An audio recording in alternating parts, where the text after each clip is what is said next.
It's your boy DJ Akademiks, and now the ALS Ice Bucket Challenge. Well, now ALS, it stands for the amyotrophic lateral sclerosis, and it's pretty much known as the Lou Gehrig's disease. Recently, it's gained a ton of attention because of the Ice Bucket Challenge, where people dump ice bucket or dump a bucket of ice water on their head, and then they go ahead and go donate to the cause. They have raised in excess of $100 million since the inception of this challenge. So this challenge came about. This disease has been existing for a long while since they knew about it. But this new challenge has gained more recognition, and a lot of people kind of now identify with it, and then they're donating. Now, some genius, he decided that, yo, man, they're getting hella bread. I mean, $100 million, that's a lot of money. That's a lot of Skrilla. That's a lot of paper, a lot of cash, a lot of money, right? So someone said, wait, let's see what this donation is really going towards. Because if you start getting too much money, Negroes will watch your pocket, or people in general. So they hopped online and they went to the organization's website. Now, the organization, they're the ALSA. Went to their organization website, and like many nonprofit organizations and like many organizations that are public, they usually have some type of financial report, which that's a great idea to check where your money is going to go.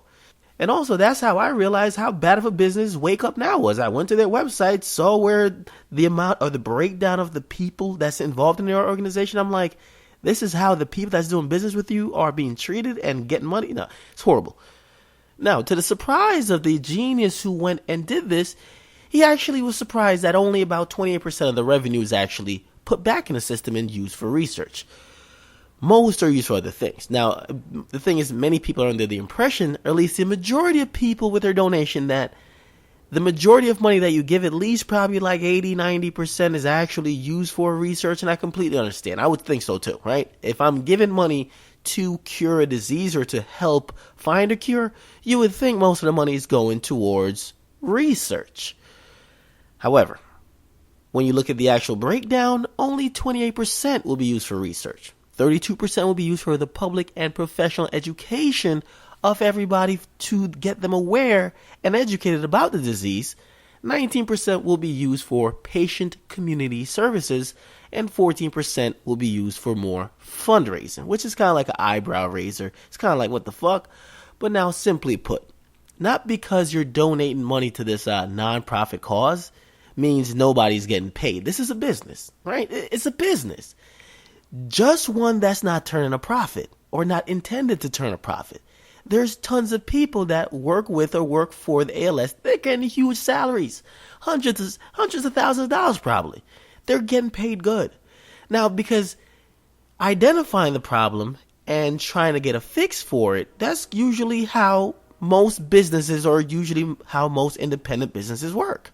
The remote controller, like your TV remote controller, it was invented by a lazy fool who probably decided it's an issue or a problem to get his fat ass off the couch each and every time to change the channel. So if he invents something that could eliminate that, that's a business. Bam, that's a fix. Millionaire idea. Now, it's the same way with car insurance companies. They kind of realized that there's a need for someone to take care of people who crash their cars and can't pay the damages. It's a need. Now it's a business. Same thing with these organizations that look for cures. They realize that there's an actual way to create jobs, and it's about job creation. They create jobs while they're trying to find a solution. So the solution right now isn't in sight, but even attempting to go down the lane to get into the solution could make them a decent living, which pretty much the cure to this disease might not even be found within most of people's lifetimes that's actually working on it. But they're getting paid. That's how it is. Job creation 101. Now, thing is, not too much of the money, and we can see by the chart, it's not too much will be allocated to research, because like any good contractor, if you're getting paid for the process and the services you're providing during the process of building a house, why would the fuck would you expedite it? As you want to slow it down as much as you can to keep milking the money, you want to prolong it. And with that being said, we all got to realize that money don't cure diseases. Innovative people, ideas, and advancing technology, they do. Now, as far as this whole thing go, do I suggest that you donate?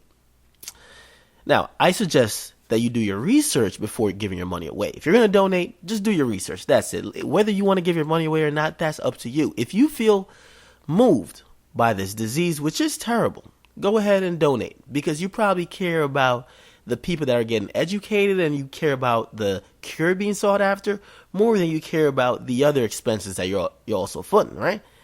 But if you're doing it just to trend hop, you're probably at this point realizing that you gave yourself goosebumps for no fucking reason by doing the fucking ice bucket challenge. You want a couple likes on Facebook, but you kind of realize that you're paying someone else's salary.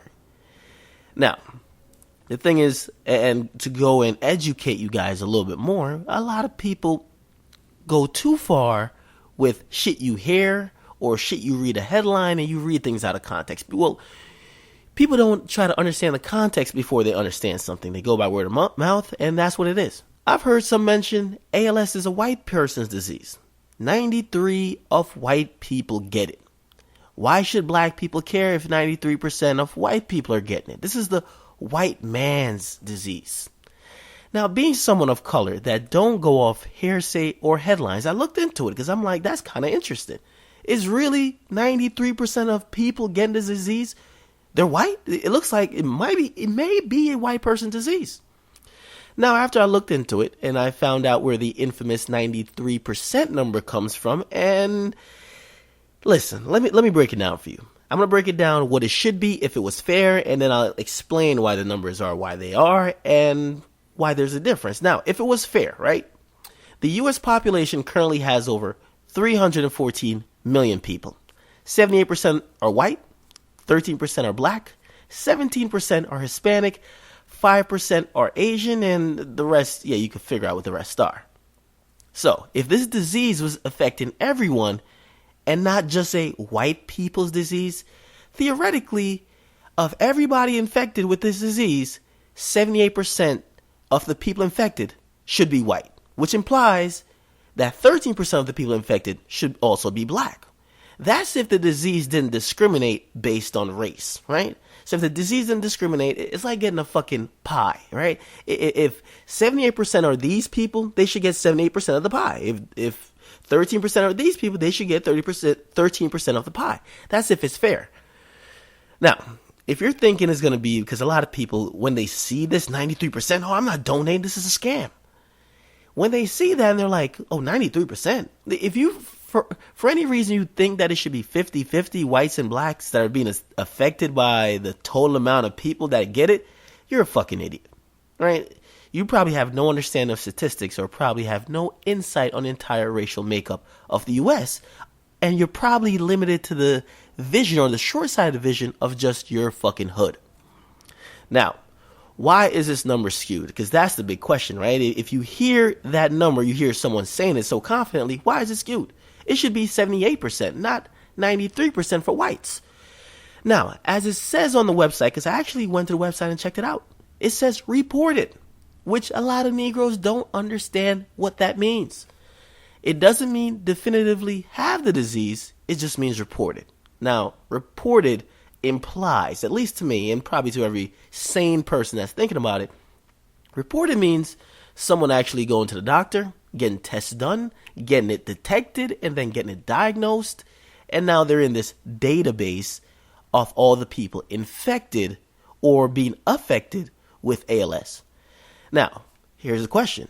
Why would blacks and Hispanics not measure up to their fair percentage of the population with this particular disease if it's not being reported that this disease is affecting predominantly white people? At least this is not what the researchers are saying.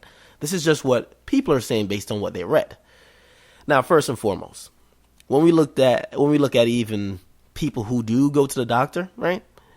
People who go to the doctor tend to have insurance. Actually, the majority of people who go to the doctor frequently get regular tests done and get specialized care or even tests for things that might affect them. They have insurance.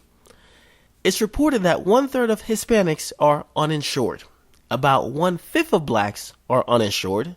And compared to whites, only 1 out of 10 whites are uninsured. Now, what does that mean? It simply implies that if uninsured individuals are less likely to go seek medical care, then obviously it would skew the stats to prevent them from even knowing they have the disease or even possibly being diagnosed to be entered into the database. Now, it's kind of like HIV. Studies came out a few years ago, and which is a kind of a fun fact. Studies came out a few years ago that says of all the colleges, because colleges report the STD rates on their campuses, of all the colleges that reported these stats, it was found that the highest rates of STDs were actually at the schools that were the smartest. They scored the highest grades, they were hardest to get into, but they had the most STDs reported. Now, if you think on a very basic level, you're like, what, are you trying to tell me that the smartest people are the most disgusting STD-infested thoughts? Really? No. But that's not what it means. What it actually meant when they broke down the stats is that those schools that had the highest rates were the schools where people actually did the highest amount of tests. Because those people were actually educated to know that, hey, preventive care, testing yourself frequently means you could actually avoid or detect early STDs that you could prevent it. Or if not prevent it, treat it or cure it. Now, a lot of schools that people did not go in for self-testing or at least try to detect things, they never knew, so they never popped up. But it doesn't mean that they are less infested with STDs. It just means that they didn't go get tested. That's what it means. Now, as I said, it doesn't look like, at least by the numbers, and I'm going straight off statistics, it doesn't look like this is a white person disease. It does look like, number one, there's a lot of black people that aren't insured. They probably didn't have the chance to go ahead and get tested. Now, the thing is with the funding for this, and as I said, the funding is completely up to you. If you want to go and donate, that's up to you. But if they gain $100 million, I'm hoping a lot of that $100 million or a portion of it could go back into the community and offer free diagnostics or offer free checkups that they could find out who within the black and Hispanic communities are being affected by this. Get those people fully diagnosed and also get them the care they need, because there's a lot of money coming in. You wouldn't want all the money coming in going to the 93% of the white people are getting it when they aren't the whole amount of people being suffering from this disease. So the funding you hope would be used to find the rest of people that are being affected and not reporting it, or at least not going through the necessary steps to get tested and get diagnosed with it. So just had to get that myth out of the way. But as far as ALS, if you feel some type of way about it, or you feel that moved by the disease, if you want to donate, go ahead. Now, if you feel like, wow, I've been duped, I donated this money and only 28% is going into research, well, that's kind of your fault. You didn't look into it. But if you look at it, and I'm looking at it here, number one, people's salaries are going to get paid. It just comes with the business. But it looks like it's getting funneled into getting people educated, getting some community outreach going on, as well as, I guess, it is creating jobs. So if you guys have a big problem with it, if it's a scam in your minds, don't donate. Don't donate. Most of you guys are doing it because you're trend hopping. I refuse to believe that because of an ALS Ice Bucket Challenge, this huge outrage has started that everyone wants to donate, and now they've gotten $100 million in a short time. I refuse to believe it. Most of you guys are just dick hopping, trend hopping, doing whatever the hashtag is, doing whatever your favorite celebrities are doing. So if you feel that moved or that troubled with it, don't donate. Now, I will say that I see a lot of people even making the point. They're like, well, why are so many people donating to ALS, but they're not donating to, and they'll bring up some random situation, Mike Brown or Mike Brown's family. Let me tell you this. Those two situations they're not mutually exclusive. It doesn't mean if you care about ALS, if you really do care about it, you can't care about Mike Brown. So it would make no sense to even have that argument. That argument must be aimed at the people who are trend hopping, the people who will donate based on whatever trend is hot. So I guess someone would make that point to say, hey, if you're going to donate to what's hot, how about you donate to something Mike Brown? Bring it over to Mike Brown. But again, you could donate to both. And that's what it is. So what do you guys think about this whole situation? Have you done the ALS Ice Bucket Challenge? And now, in light of these new facts, do you feel like you've been duped? Do you feel like somebody has pulled a veil over your eyes and now you're finally being able to see? Regardless, get in the comment box. Make sure you guys like, definitely subscribe. It's your boy DJ Akademiks. I'm out.